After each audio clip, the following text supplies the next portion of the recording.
नमस्कार बंधुरा, आज के आमी आपनादेर साथे एकटा पारफेक्ट पुडिंग रेसिपि शेयर करब। पुडिंग बानानोर जोन्नो प्रथमे क्यारामेल बानाते होबे। तार जोन्नो आमी एकटा पैने नियेछि हाफ कप चीनी। हाफ कप चीनीटा गलिये नेब।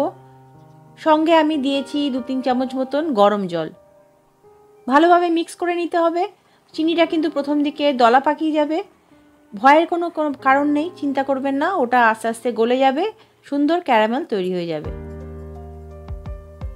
देखुन क्यारामेल रेडी हो गेছে। হালকা সোনালি কালার হলেই গ্যাসের ফ্লেম বন্ধ করে দেবেন। চিনিটা কিন্তু বেশি কালার আনতে যাবেন না, কারণ ক্যারামেল বেশি পুড়ে গেলে তেতো হয়ে যায়। এবার আমি যে পাত্রে পুডিংটা সেট করব সেই পাত্রে ক্যারামেলটা ঢেলে দিলাম এবং বাটিটা ঘুরিয়ে ঘুরিয়ে সব দিকে নিচে ভালোভাবে ক্যারামেলটা লাগিয়ে নিলাম।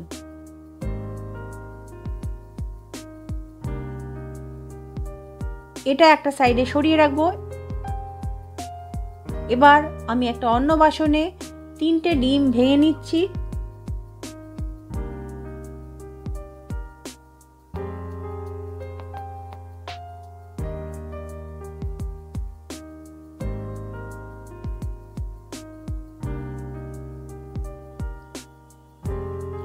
ডিমগুলো খুব ভালোভাবে মিক্স করে নেব।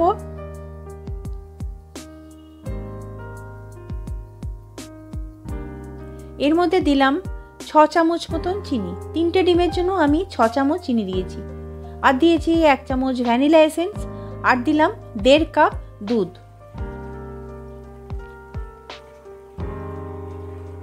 প্রথমে 1 কাপ দিলাম, পরে আরো হাফ কাপ দিলাম। আবারও ভালোভাবে মিক্স করে নিচ্ছি।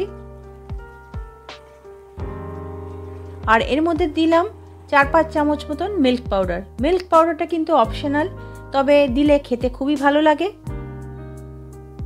একটু করে দিচ্ছি আর মিক্স করে নিচ্ছি। দেখতে হবে যেন দলা পাকিয়ে না থাকে, সেই রকম ভাবে ভালোভাবে মিক্স করে নিতে হবে।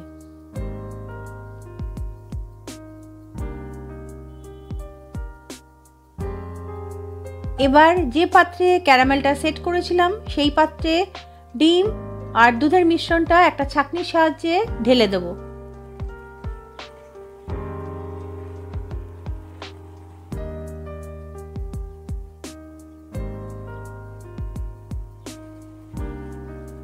এবার এই পুডিংয়ের পাত্রটা আমাকে স্টিমে বসাতে হবে। তার জন্য আমি একটা প্রেসার কুকার নিয়েছি। প্রেসার কুকারের মধ্যে কিছুটা জল দিয়ে একটা মাঝখানে স্ট্যান্ড বসিয়েছি।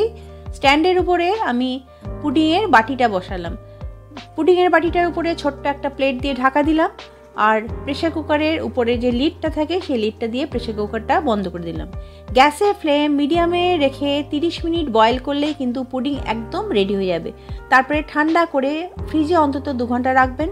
ফ্রিজে 2 ঘন্টা রাখলেই পুডিংটা একদম সেট হয়ে যাবে। তারপরে দেখুন কি সুন্দর পুডিং রেডি হয়ে গেছে। বাড়িতে অবশ্যই ট্রাই করবেন। আশা করছি আমার রেসিপি আপনাদের ভালো লেগেছে। রেসিপি ভালো লাগলে চ্যানেলটাকে সাবস্ক্রাইব করে পাশে থাকবেন। ভিডিও শেষ অবধি দেখার জন্য আপনাদের অনেক অনেক ধন্যবাদ। Thanks for watching.